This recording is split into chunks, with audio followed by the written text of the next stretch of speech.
Hello, 2021 WGC St. Jude Data Dive Show. I'm going to try to rattle through this intro and announcements real quick because there's a lot to get to. It's a fun tournament. So first off, my social media will be in the description. Follow me there, Twitter, Instagram, and so on. I will be posting my betting cards on Instagram, on Twitter, probably on Instagram, but most definitely Twitter, in the weeks to come. Instead of at the end of the DFS Tactics show. So follow me there if you want to see all of the ridiculous bets that I'm having and you know what to avoid if you don't want to give away your money. But hopefully I've got some winners in there. I've been on a bit of a hot streak. It's bound to end. Probably going to lose the next 4 years. But hey, anyway. Secondly, chat's always open. Interact with me. Would love to hear what you all want to look at, what you want to talk about, what your leans are, or if you want to know someone's particular odds. Just interact with me. Chat is open. Or if you aren't watching live, leave a comment. I'll always get to those. Might not be immediate, but I will get to them as soon as I can. Just want the interaction. Want to talk through the data and so on and so forth. Last little bit of knowledge or announcement here. As always, stats are provided by fantasynational.com. It's an amazing resource. If you're not a member by now, I don't know how else to convince you to be one. It helps you be a much more intelligent gambler, much better DFS player. It's an amazing tool. I wouldn't be able to do this without it. So it's well worth the investment. Go check it out. With that, let's dig into some data for this WGC St. Jude. And we move on over here to the Fantasy National. It's not the home page. As you can see here, I've actually built a model to start the show off. And I've set it now for the last 24 rounds, and I don't have any filters applied yet. I'm going to do something a little different today. I've been playing around with this mixed condition model, and I think I'm going to build one with you all. I used it to hit the winner at the Barbasol, Seamus Power, and I really like what you're able to do with it. I've kind of been, I was wary at first, considering it's still in beta testing or beta mode, but it's worked for me. So we're going to build a mixed condition model later on in the show. But for now, on the basics, or on a basic model, you can see what I've got highlighted here, or what I've put some stock into. I put off the tee at 5%, strokes gained approach at 25%, and that was from last night. We saw how important strokes gained approach was at the top of the leaderboards from 2019 to 2020. It was just unbelievably important. Most of your high finishes, all your top tens, I would say 60% were, in the top 5 or so of strokes gained approach. It is very important this week. So I put that at a whole 25%. Scrambling and around the green play is going to be very, very important. Because these greens are so small, a lot of times if you're off with your irons, you're obviously going to be having to scramble, chip your way through putts or chip your way to pars or whatnot. And so I've got 10% at around the green and 10% at scrambling. It might be a bit heavy, but I think this is going to be one of those weeks where if somebody is just absolutely not dialed in with their irons, they're going to have to be able to chip their way to the pars to keep their rounds going. And for the most part, if players weren't at the top of the leaderboard for strokes gained approach, they made up for it in around the green. So I've put 10% around the green, 10% scrambling. I've got 10% at putting. I'll probably up that in the mixed condition model, but I just kind of wanted to get a gauge at the putting. 5% for fairways gained and 10% distance. we saw that, especially in 2019, driving distance was a key factor in overall success. 2020, not as much. In fact, the winner of the tournament, Justin Thomas, last year was negative in distance. Now, it wasn't by a lot, but he was still negative to the field. He was just all world with his irons last year and made a lot of putts, which for Justin Thomas doesn't happen often. When it does, he's going to win. So that was that. These two combined with off the tee, I've got kind of at 20% as well. I mentioned last night in the initial research show, since this is a par 70, you're going to have the majority of the holes are par 4s, 12 par 4s, 2 par 3s, 2 par 5s, 4 par 3s, excuse me.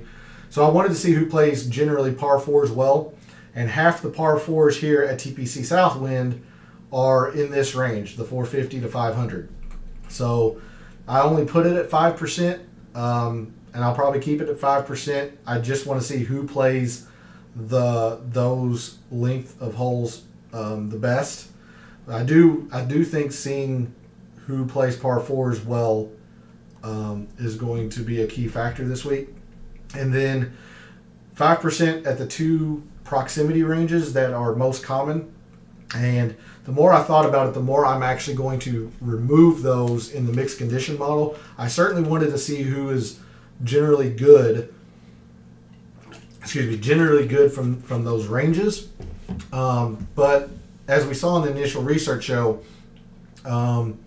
it didn't directly indicate who success, or at least high amounts of success. For example, Brooks Koepka, the winner in 2019, was pretty bad compared to the field from 150 to 175, but he led the field from 175 to 200. So it wasn't a great gauge, and that's just one example, but it wasn't a direct correlation, success here to high finish in leaderboard. Certainly because the majority of approach shots come from these ranges, I wanted to see it, but I will end up zeroing these out in the mixed condition model we make later. But there is the reasoning behind the percentages and the stats that I use. And again, the great thing is, if you're a Fantasy National member, you can do your own model. You don't have to listen to an idiot like me. You can make your own model, make your own adjustments. Maybe you're seeing a line that I am not, and you want to focus on that. So, again, Fantasy National is just an amazing resource. But there's the reasoning for the stats that I'm using, the percentages I'm using. And when I run the model for the last 24 rounds, Louis Oosthuizen is number one. And that probably shouldn't be a surprise. He should be up there at the top of the strokes gained model. He's playing fantastic lately. Second at the 3M, third at the Open, second at the U.S. Open, second at the PGA. He had a good Memorial. He's an all-world player. He just hasn't closed out the wins. But he's in fantastic form. Has been playing just amazing golf. He's good around the green, great putting. Not the longest, but certainly isn't atrocious off the tee. And do remember these stats. These are full field, and the field's only 66 this week for the WGC St. Jude. So you can tell that Louis is towards the bottom of the field in terms of driving distance, but he certainly makes up for it. He's a great scrambler. Again, a great putter. Last 24 rounds, he's just been stellar with his irons. So Louis Oosthuizen's number one. Then you have Jordan Spieth, Colin Morikawa, Patrick Cantlay, and Rory McIlroy are the top five in this particular data model. Justin Thomas, Hovland, Casey, English, and Berger round out your top 10. And when I bring up the DraftKings Sportsbook, this kind of bears out to some extent. Brooks is lingering. He's 11th here. He's your, I guess, co-favorite. Co indicates, two people. But there's three people at 12-1. You got Brooks, Jordan Spieth, and Colin Morikawa are all 12-1. And in a field of 66, generally I don't like betting favorites. As an aside, they're generally not great value. Seamus Power at the Barbasol was the favorite or co-favorite at 16-1 with Charles Schwartzel, and I thought that was pretty good value, so I bet it, fortunately, and I hit. I'm getting the same vibe this week on Brooks Koepka. Now, certainly that doesn't mean he's guaranteed to win. And the fact is, now that I just picked him, he's probably just going to come out and hit and giggle and get his way to a 32nd. But when you look at his form in this tournament history, and you sort by strokes gained total, I mean, the past 2 years, tied for second and first. You just can't argue with that. And if you're giving me the co-favorite at 12-1, I think that's pretty good value. Now, granted, if you're going to make a lot of money, you're going to have to hammer it. But for somebody who doesn't like to bet favorites, I have a strong feeling about Brooks Koepka this week. And again, I'm only focusing on 2020 and 2019 because the course moved to TPC Southwind in 2019. 2018 backward was played at Firestone Country Club. So I actually did a bit of a model here. Let me pull it up off to the side. And, well, you'll see it load up here. And I'll have to switch between views. Give me one moment as I work with the software. So this is sorted by the model that I've used, so don't worry about trying to pause the video and go back and forth or whatnot. This is the same rankings, Louis, Spieth, Morikawa, all that stuff. So Brooks here at 11th. But what I did is I just took the strokes gained total for TPC Southwind, so 2020 and 2019. Brooks was your leader for those 2 years at 22.6. In fact, I'll sort this for you. Column P, largest to smallest. So these players here have not played TPC Southwind. So they didn't play the 2 years that the WGC St. Jude has been here. So guys like Harris English, St. Burns, Carlos Ortiz, there's no data for TPC Southwind. So if you start at the players who have played, and again, this is just a culmination of the two. This isn't an average. It's not anything other than strokes gained total. So I mean, it's a very, very basic thing. I don't want you to go crazy and make your rankings just off of this, but I wanted to separate out this data because Fantasy National, when you look at the tournament history, and I'll bring it up here, but it might not look the best. Yeah. So switch back to the web page. So when you look at this strokes gained total here, it's factoring in the past 5 years, all of this. So I wanted just to isolate these 2 years. That's what this column in Excel is doing that I've created here. So the leader, Brooks Koepka, 22.6 the previous 2 years, or the 2 years here at TPC Southwind. You got Webb Simpson, Fitzpatrick, who I really like this week, Justin Thomas, all the way down to Max Homa, who just hates this course apparently. Something just doesn't fit for him. You got Terrell Hatton, Victor Perez, Paul Casey actually hasn't played well here at all, and he's 8th in my model. Again, it's important to know that some of these guys have 2 years of data. Hence, like Brooks Koepka, he's had 2 great years here, so he's got great numbers. One guy might have 1 bad year, like Victor Perez. He's only played it 1 year, I know, and he had a bad year. And so that's obviously going to drop him way down in this in this data model, this thing here. It's going to just drop him down just because he's had one bad tournament. Was it an outlier? Maybe. We just don't know because it's only been one tournament.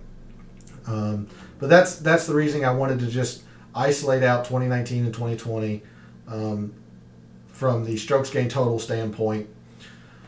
So this is why I like Brooks this week. He's played this course well, very, very well. So he's very comfortable here. He's an all-world player. 5th in the field and off the tee, 8th in approach in the past 24 rounds. Not necessarily great at the proximities, but as we discussed on the initial research show and a little bit earlier here, it wasn't a straight indicator of success. In fact, he was really bad the year he won from this range. He just happened to be great from this range. But everything else is pretty mediocre for considering the size of the field. Driving distance, obviously Brooks can get it out there, but he plays the par fours well. And again, you're going to have to play the par fours well, and he particularly plays the par fours of this length very well. So that's the reason why I'm highest on Brooks. And if you're giving me 12-1, and others are at 12-1, I think he's the 12-1 that you would want to bet. And that's where my lean is for outright betting purposes. So you got Brooks and Spieth and Morikawa all at 12-1. You have Xander Schauffele at 14, Justin Thomas and DJ at 18-1, and then Rory, Louis, and Berger are all at 20. And I apologize, when I made this, the DraftKings Sportsbook odds hadn't come out yet. So I just have the 2019-2020 stats there. I'm going to transition to the web page and come back to Fantasy National. Again, I just wanted to show you all this metric or whatever you want to define it as. I've separated out. So if I'm actually going to pull that over here to the side, and I'll just reference it for you all. That way, at least you all know that it's not straight off the top of the head or just jargle or whatever. There was some time spent in breaking that stuff out. But again, coming back to Fantasy National here, that's the reason why I'm highest on Brooks. Like I said, he's got great course form. He's in pretty good form. Plays the par four as well, so on. Of the top 8 or so, people that are 20-1 or below, Louis is my number one player, and he's at 20-1, so by definition, that's considered value. I don't think I would bet him outright to win. He's in great form. He certainly could win, but he's been in contention at all the majors. He just hasn't closed anything out. He's got one win on the PGA Tour, and that was the Open Championship all those years ago. Great player. Will consistently get you, top fives and such. To me, he's a much, much stronger DFS play than an outright bet. Jordan Spieth, number 2, co-favorite. Colin Morikawa, number 3, co-favorite. So by that definition, you would think I'd want to bet these two. This is just kind of a gut feeling thing on Brooks. That's what I have for you. By no means can these other two not win, but it's more of a gut feeling on Brooks, and it's a lot on that course form. When you go first, tied for second, pretty hard to argue that. Xander 14-1. He's actually down to 15th in my model. He's he's coming off the Olympics, so the Olympic gold medal is nothing to sneeze at. Those statistics aren't in here because ShotLink wasn't available over in Tokyo. But you also got to be concerned about the travel. These guys are professionals, I get that, but they're still human. So going from Tokyo all the way to Memphis, Tennessee, and some people were like Patrick Reed, for instance. Patrick Reed has traveled, probably around the globe twice in the past 4 weeks. So he was in Detroit, and then he went over to Sandwich, England for the Open. Didn't play necessarily well there. Then he goes to the 3M. Then goes to Tokyo, and now he's back in Memphis. So 5 straight weeks he's traveling. I'm pretty sure he played the Scottish the week of 7-11. I'm pretty sure he was in the Scottish Open. So that wasn't a lot of travel. But, for the past 5 weeks, I don't know about you, but I travel for 2 days and I'm exhausted. So yeah, you got to worry about a little bit of the travel. Xander's only 15th in my model. That's an easy fade and outright betting for me. Justin Thomas, Dustin Johnson.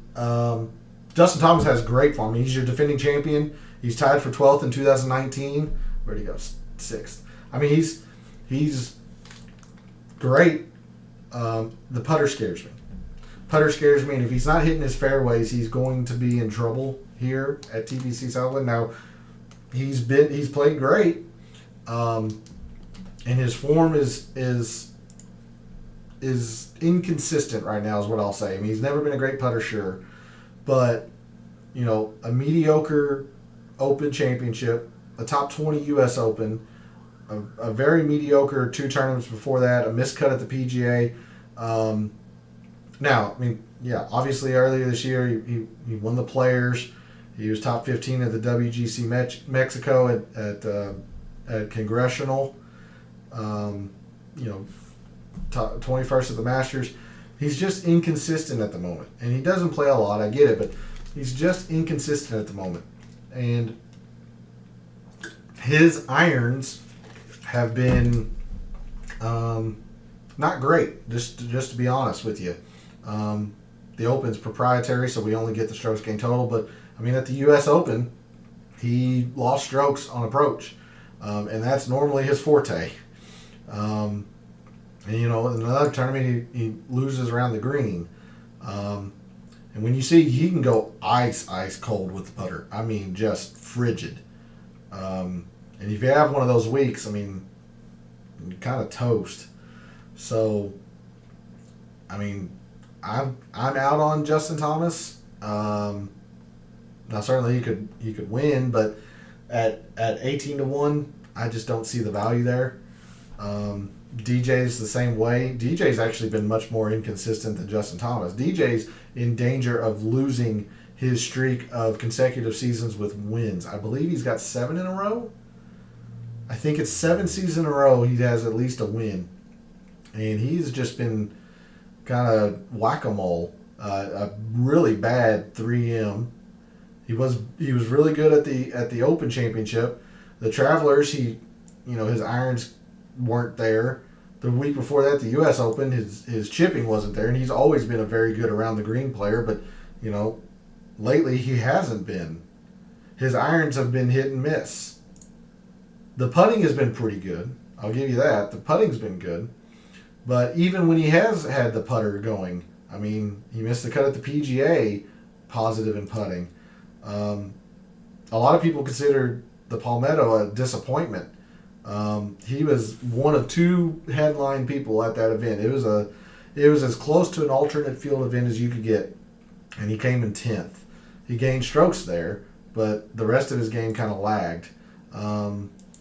So until the DJ of last fall comes back, when you have second first, 6th, second first comes back, I'll jump back on the bandwagon. But he's just hasn't been the Dustin Johnson you think of. So I'm going to pass on 18-1 there.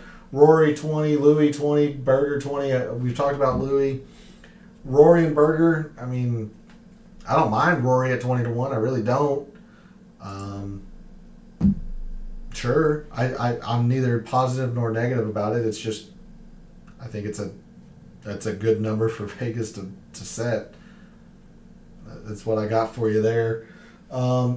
Moving towards the what I would call the solid tier, second tier, we got Webb Simpson, Paul Casey, Desham, Scheffler, Fitzpatrick, Hovland, and Cantlay.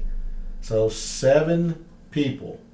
I'll say them again: Webb Simpson, Paul Casey, Bryson, Scotty Scheffler, Matthew Fitzpatrick, Victor Hovland, and Patrick Cantlay, all at 28-1. Now, there's a lot to parse there, and I'm going to highlight a couple of people that I really like at 28-1. The first is the first name I said, Webb Simpson. And the first thing that I mentioned in this data model is that how driving distance was a really big factor in 2019. Well, anytime you use the word driving, the term driving distance, you should discount Webb Simpson because he's not going to hit it far. In fact, he might be the least. He's not the least, but he's pretty darn close. He's 56th out of 66 in the field of distance. I mean, he's ranked 35th in my model. Why am I highlighting him? Well, it's kind of like the Brooks Koepka argument. For whatever reason, and I'll bring up the tournament history again. I'll just keep that tab open. We look at strokes gained total. Webb Simpson. He's got a second and a tie for 12th. So whatever it is about this course, it suits his eye. And granted, he's a solid player all the way around anyway. But whatever it is about this course, he likes it. He's had great amount of success here. He scrambles well. He's pretty good around the green and pretty good at putting.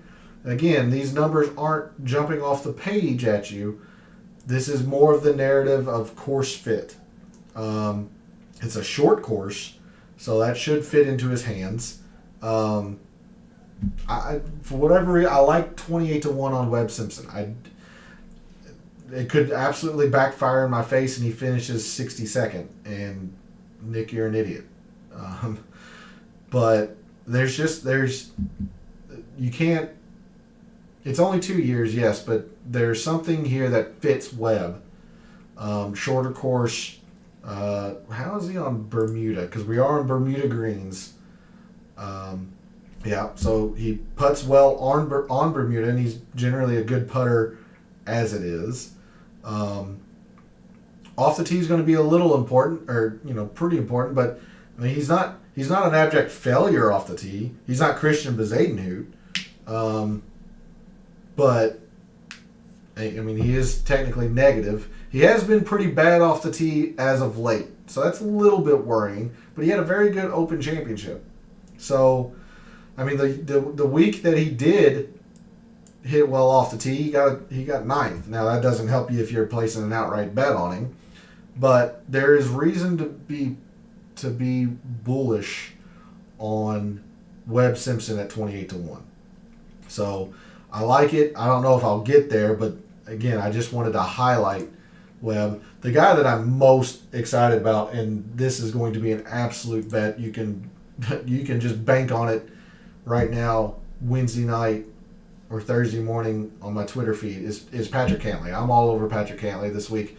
I mean, he's got 2, subpar statistics for this field in the putting and the fairways, but everything else is pretty darn elite. 6th, 5th, 6th with scrambling and the par 4s, and we know how much the par 4s are going to be a factor here. These 2 statistics I'm going to drop off to 0%, but he's not bad from the proximities. He's great at scrambling. He's okay, and again, relation to the field around the green. His irons have been good, and he's in good form. He's also in really, really good form. Bermuda's not his best. Obviously, he's best on bent, but, except for the Open, you've got three top 15s before that, including the win at the Memorial, the win with an asterisk when John Rahm had to withdraw. But he's in good form. And that was following a stretch where he had lost it. People probably remember this part where he just lost it. 4 missed cuts in a row. Just didn't look good at all. But before that, he was in fuego as well. So, Ben Jekyll and Hyde, he does not play much at all. But I don't believe this miscut is the start of 4 straight, is what I'm getting at. I am much more believing in, these numbers here, this approach. He had a bad iron week at the U.S. Open, and still top 15. He was bad around the green at the PGA and bad putting, and he still got 23rd. His irons were stellar that week. He's always a positive off the tee. I just like Patrick Cantlay a lot this week, and I think that's really, really good value at 28-1. So that is absolutely one bet I'm going to make, is Patrick Cantlay at 28-1.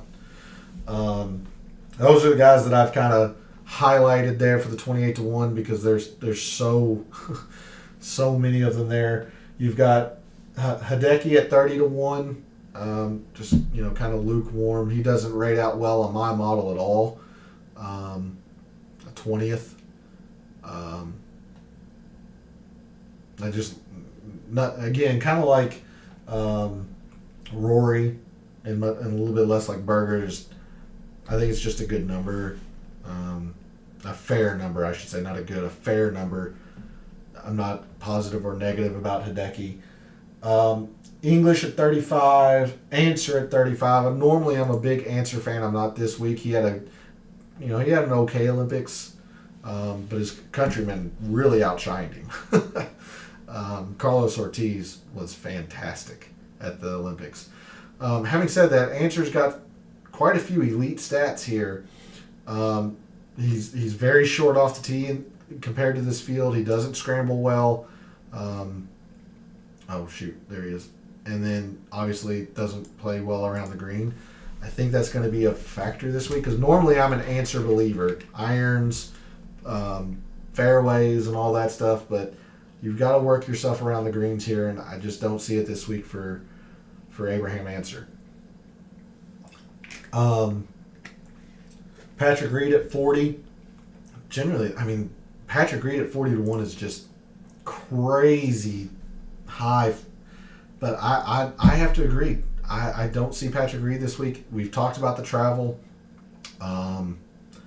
He's not particularly great. He's second to last in proximity from this range. That's stark. I just realized from 175 to 200, he is next to last. Wow. Not the greatest off the tee, not the longest. Yes, he's a short game aficionado, so his scrambling's going to be good. His around the green's going to be good. Does play par 4 as well, but normally I would absolutely hammer 40-1 on Patrick Reed. I'm not there this week. Not there. Lowry, Smith, and Finau at 45. I like Cam Smith this week. Again, at 21st on my model, but he's of the last 24 rounds, he's the best putter. Pretty good at the proximities. I think if it's going to be an around the green fest, like I think it's going to be, Cam Smith's someone you want to target. I think it's just much more of a DFS play than an outright bet. But if I had to choose somebody at the 45-1, it would be Cam Smith. Although his around the green hasn't been great in the past couple of events, but he's normally known as a short game player. The putting's usually there. So, Cam Smith, it's kind of like Rory and Hideki. I think it's a fair value, 45-1. Not positive or negative. I'm out on Lowry and Finau, and then the end of the what I'll call the second tier, and where I normally stop player by player, is Harman and Neiman at 50-1. I don't see a lot there. The longest shot in the field, Brad Kennedy at 800 to 1. There's a reason he's the longest shot in the field. I mean, he's okay with fairways, but I mean, he's in the 60s on almost every other stat.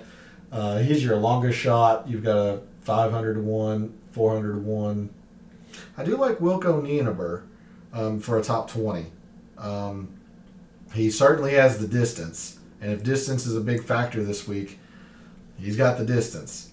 He plays the par fours pretty well. So I wouldn't outright bet him unless you want to get really crazy. I mean, he's 400 to 1.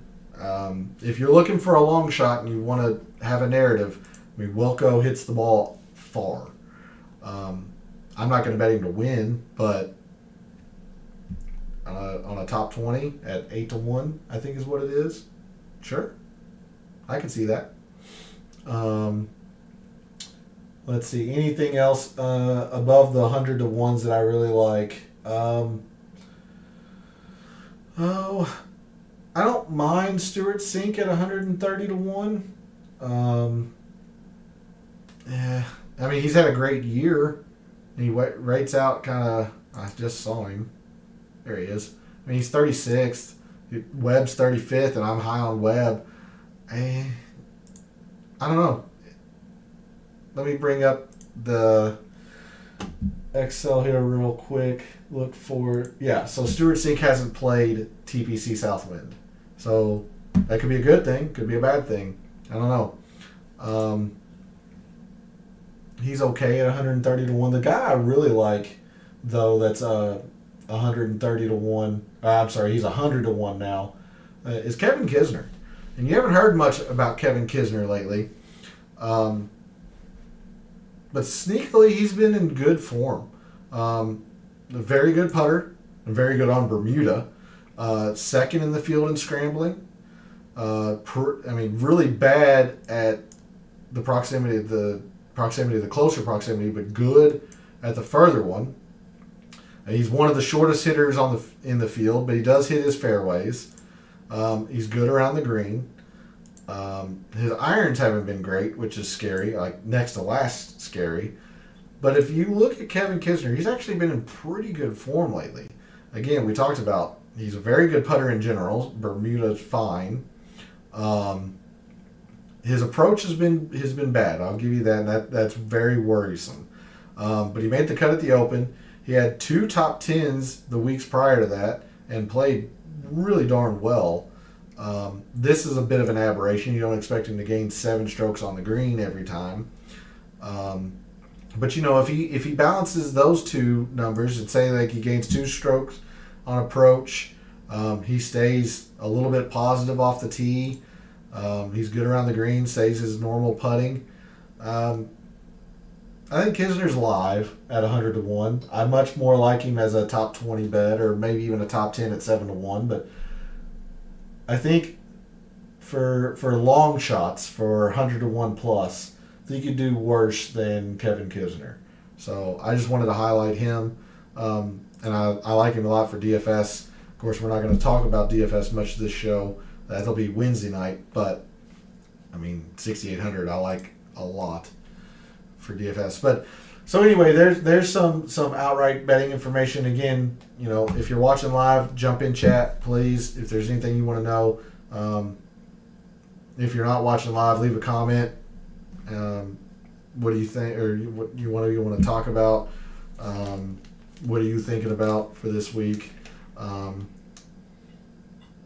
But let's start really diving in here. I realize I've been going for 35 minutes and still haven't made the mixed condition model. So let's really get rolling here.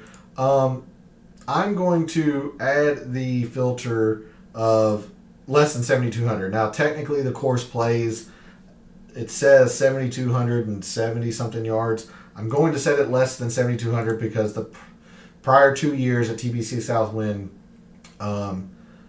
Fantasy National has set it at less than 7,200, and TPC Southwind, the members play it as a par 71.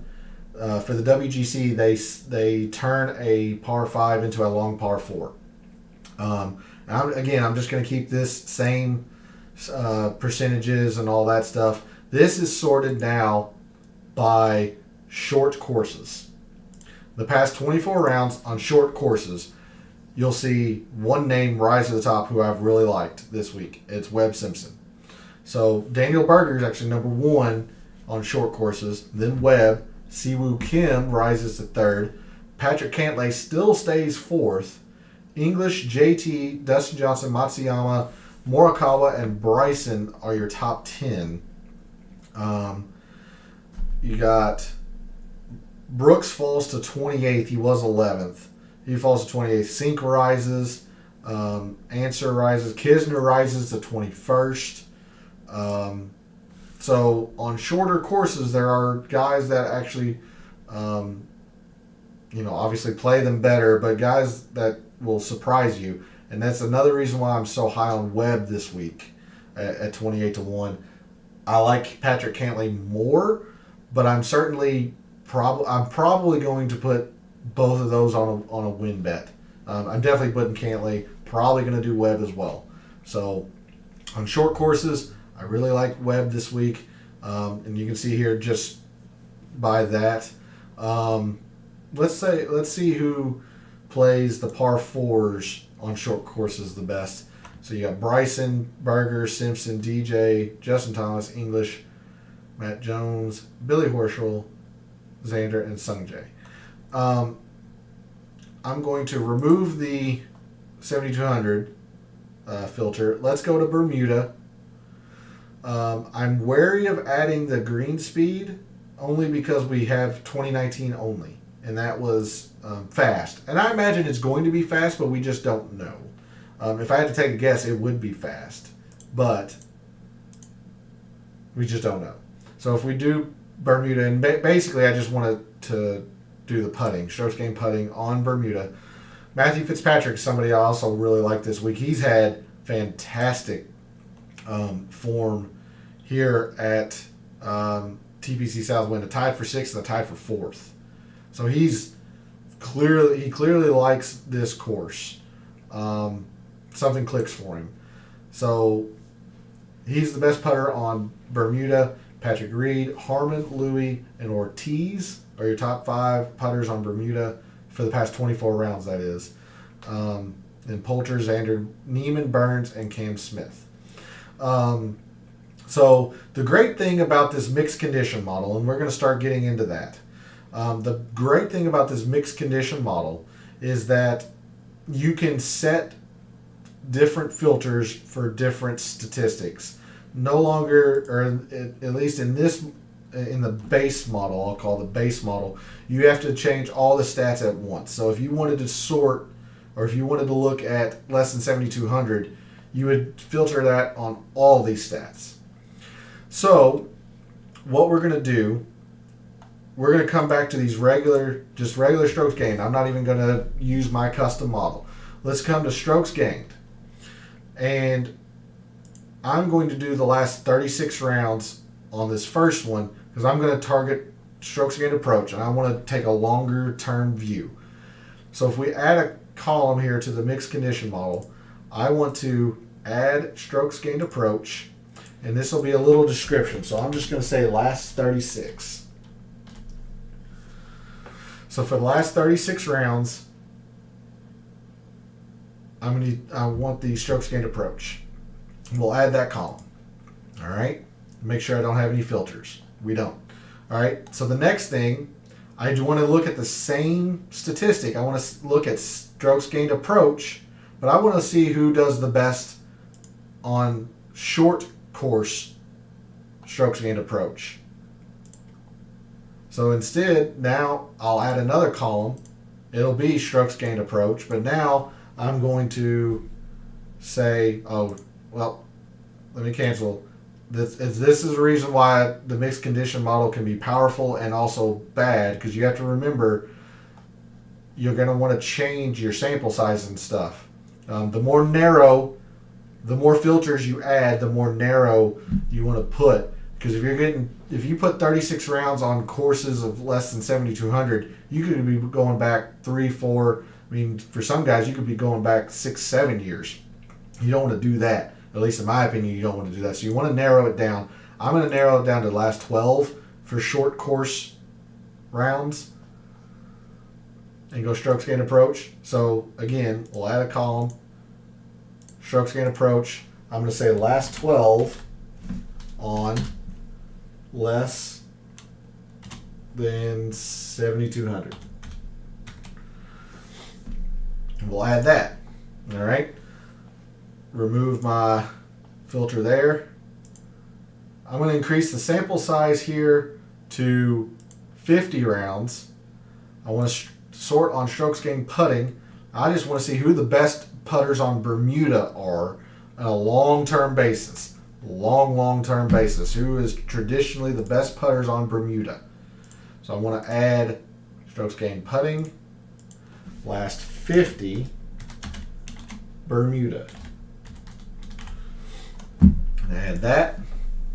A lot of times, I'm going to do this for sake of time and just showing you the mixed condition model. A lot of times, I'll do a long-term putting and I'll do a short-term putting, as in like last 8 or 12 rounds to see who's hot with the putter. But just for the sake of time, I'm just going to leave it at that. I'm not going to do off the tee, and I'm not going to do around the green only because we'll sort that out with scrambling and whatnot. So then we'll come down to the next view, the birdies and bogeys. I'm not sure if there's anything I want to put in here. Maybe opportunities gained. Remember to remove your filters here. Yeah, let's do opportunities gained for the last 24 rounds. Don't need it. I don't want to add any filters there. I just want to see who sets themselves up to make scoring, to score on their chances. So let's give that a go. I think that's the only thing I would be interested in here. Fairways, greens. Here we go. So driving distance. I think driving distance is going to be a big factor this week. So I'm wary of adding the less than 7,200 filter. And I don't think I'm going to. I just want to see, and I'm going to widen it out a little bit, the last 36 rounds, who are the guys that hit it the furthest. So last 36, we'll add that. I think fairways are going to be important for sure. So I do want fairways. And again, I'm not going to do any other filters here. So I'll add another column for fairways, last 36. Now scrambling. Scrambling is going to be really, really important. We'll just add that one as well. Scrambling for last 36. Proximity. We talked about this earlier. I'm actually not going to do proximity. I did want to see it in the base model just to see, make sure no one was in abject failure from those ranges. But it didn't really lead to a lot of correlated success looking at the previous 2 years. So I'm not going to do any of the proximity, but you do have the option to add proximity. I'm definitely going to go to par 4 efficiency here. And I want to see who plays par 4s well, generally. I'm hesitating because I'm trying to think of whether I want to add the 7,200 or not, par 4s. Yeah, I think so. So let's add that filter. Less than 7,200 length courses, par 4s. Let's add that. Strokes gained par 4. I'm going to do last 24 for that. Make sure that filter's still on. Yep, okay. So let's go strokes gained par 4s, last 24 and 7,200. And you'll see there I've used this a few times. I've put a lot of things together. Excuse me. So I'll add that, and then we're gonna do let's look at the course breakdown real quick. I think it's the 400 to 450. Nope, 450 to 500. My apologies. It's a good thing I checked. So we're gonna add this one, I do want to keep it on this because of the length of the course. So again, we're actually going to narrow this down to last 12 because not all par fours of less than 7,200 yards are at this length. And I'm actually thinking last 12 might be too much, but I'm going to keep it at 12. I want to see who plays the length of those par fours the best in less than 7,200. Par fives, you got putting, but we did the strokes gained putting on Bermuda, so you can narrow it down to 3 putt avoidance, within your foot range. Because these are small greens, generally you shouldn't be 3 putting anyway, so I'm not going to worry about that. But we went ahead and did the putting. Again, a lot of times I'll use other or I'll add some metrics just to kind of look at short term versus long term. But for the sake of time, for the sake of brevity, so now we have 9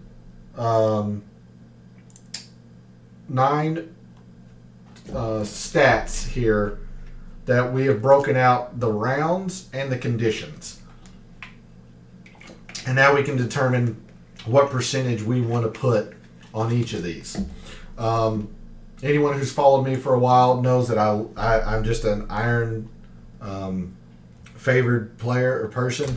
I'm going to put strokes gained approach at 20%. Just flat out strokes gained approach. Certainly you could argue that it could be a little less, but I'm going to set it at 20. The one thing I do know that I'm going to want to see the least of is opportunities gained. I want to see it, but I don't know how much I want to see, if that makes sense. Strokes gained approach on the last 12 on courses of this length. Certainly I don't want to see 20%. I'm going to set it at 10 for now, and there's certainly an argument that I should be putting this at 5.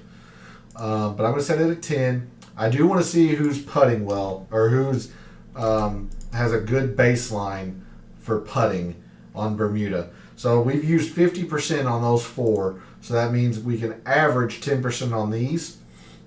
I'm okay putting fairways at 5. I think scrambling is going to be very important, so I'll put that at 15. I do want to see who plays the par 4s well. I do want to see who plays the length of those par 4s well. Yeah, so let's just do this. Let's load this model, and again, I will continue to tweak this and all that stuff. But if you'll remember, Louis Oosthuizen was my number 1 player in the base model. If I go back to my custom stat model, make sure I don't have any filters here. I don't. And if I load my model, oh shoot, I've got last 12. I need to change this to last 24. But Louis was my number 1. Make sure it loads. It won't jump around on us. So Louis was number 1. Spieth, Morikawa, Cantlay, and Rory. Watch how this changes. So let's go to our mixed condition model. I will sort by my rank. So now Justin Thomas is now my number 1 rated player based on this criteria that I've used. So some things have 36 rounds, some things have 12 rounds. And again, as a first initial run through of a mixed condition model, and I'll certainly adjust these as the week goes on. But Justin Thomas is now my number 1. Victor Hovland, who we didn't talk about hardly at all. I mean, he is tied for 6th in my model. I just didn't go through him. He rises to 2nd. Berger's 3rd. Reed, Connors are your top 5, so you can see the difference there. Xander 6, Sink, Webb, Spieth, and Cantlay. Those are the top 10 on the mixed condition model, and that's why this is so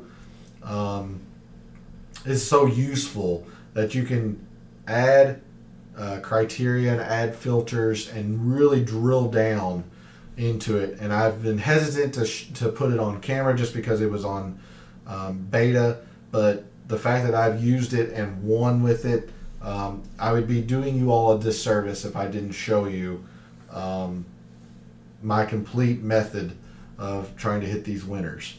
So you can see here, you know, I remember Bobby McIntyre specifically on the 3M Open. He was a fairly popular play, and I completely avoided him because he did not rate out well in my model, and he's actually last per the percentages I gave it, that I assigned, and the statistics that I valued. So again, I'm not, these aren't my complete final rankings and or anything like that. I certainly use a blend of the two. I do tend to value the mixed condition model more, only because I have narrowed things down to exactly what I want to see. So hopefully that helps you all. I'm going to take one quick last look at the betting board. Again, just based on this mixed condition model, now Justin Thomas at 18-1 looks like pretty good value. Where was Brooks? He was 11th in my quote base model. He actually stays 11th, so there you go. Pretty consistent. So yeah, if you had to ask me right now, I like Brooks at 12-1. I like Justin Thomas at 18-1. Webb and Cantley at 28-1. I like quite a bit. I should like Reed a lot more. I should like Reed a lot more is what I'm saying. At 40-1, that's value. And if you place a wager on Patrick Reed at 40-1, I will not tell you, that was a bad bet by any means. I bet Patrick Reed at less numbers in, lesser events. So I don't know. I'm just not there this week. Which now means he's going to win by 18 shots. Let's see. 45-1s. I mentioned Cam Smith. Where is he in this mixed condition? He actually dropped, it looked like. Yeah. He was 26th or so. Now he's 32nd. I do like Cameron Smith at 45-1, but anyone else in the middle tier, I'll say from 50 to 100-1. Tommy Fleetwood's interesting. He had a decent little Olympic run there. He's not rating out well in this mixed condition model by any means. 46th. Somebody else I really liked, and I really didn't realize he was this high of odds until, where'd he go? Oh, yeah, he's a lot less odds than what I thought. I thought he was higher, better value. I do like Matthew Fitzpatrick this week for the course form that he's had, tied for 4th and tied for 6th, but he's not rating out well. His approaches have been pretty bad. Now, he is a fantastic putter on Bermuda surfaces, almost a whole stroke around on Bermuda surfaces. That is nothing. I mean, that is a lot. You can cover up a lot of mistakes by doing that. The problem is the way he's been hitting his irons lately, those putts are for par, not birdie. But I mean, he's traditionally been a good putter anyway. His irons have been pretty bad. He used to be fairly good with the irons and great with the putter. He's still great with the putter, but his off the tee game used to be what was his weakness. Now he's turned it into a strength. 28-1 is just a little too low for me for an outright win. But certainly he has course form. Absolutely has course form. Trying to think of anything else. Again, I told you I really like Cantley this week. I know he's got some red figures here, but I really like Cantley this week. We've talked about Webb Simpson. Stewart Cink at 130, kind of lukewarm on that. Xander, I like Xander a lot. I'm a Xander truther. But if you're going to give me Xander at 14 or Brooks Koepka at 12, I'll take Brooks. Even though Brooks is lower on my model than Xander, Brooks has proven that he'll win and win and win again in big events. So Reed, Berger at 20-1. Hovland is 28-1. Hey, the model says I should like Victor a whole lot more than what I do. I just think the around the green is going to be a factor this week, and he's just not good around the green. Now, certainly, if he has, a stretch like this where he gains a stroke around the green and everything else stays consistent, I mean, he's gonna be right there. So, I mean, at 28-1 to win, 4-1 to top 5. I mean, that's, if you believe that Victor Hovland's going to gain, we'll try to be neutral here and gain 1 stroke around the green, gain 3 to 4 strokes putting, and everything else stays baseline, then yes, you're looking at pretty good value for 28-1. The around the green scares me. So I'm much more confident in Webb Simpson and a whole lot more confident in Patrick Cantlay than Victor Hovland, which now means you should hammer Victor Hovland because the other two are gonna come in 50th, and Victor Hovland's gonna challenge on Sunday.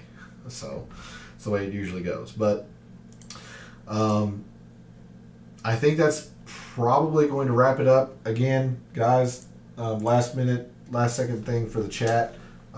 If you have a quick question, let me know. Hopefully this mixed condition model worked for you all. You all appreciate it. Again, let me know in the comments how you all liked it. I apologize for having to switch from Excel to WebView a couple times, but I just wanted to show you the conditional formatting that I had set up and isolating 2019 and 2020. But that's pretty much going to do it for the data dive. Again, reach out to me, social media, comment on this video. What are you thinking about? What are some bets that you're considering?